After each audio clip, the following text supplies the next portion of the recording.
welcome to the College Football Playoff quarterfinal at the Rose Bowl game. Over the years, we've always had a lot of people send us resumes and ask us to do internships or, can I come work for you and so forth. So we decided to create a mentorship program. The Rose Bowl Mentorship Program was a semester-long program where I got behind-the-scenes access of the actual Rose Bowl game, learning people's day-to-day jobs.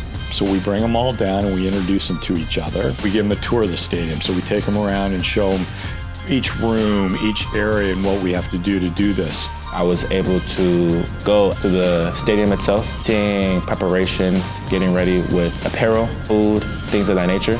Game day was a great opportunity because I was able to be on the field before the game, where I was able to see notable people such as athletes, artists, musicians, news anchors.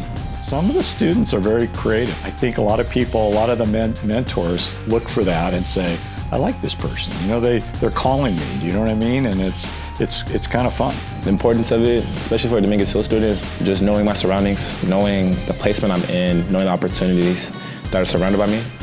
Any way we can help them, then we will. And we leave it up to them. If they want to stay involved, they can stay involved. And if they move on out of the nest and do other things, that's great too.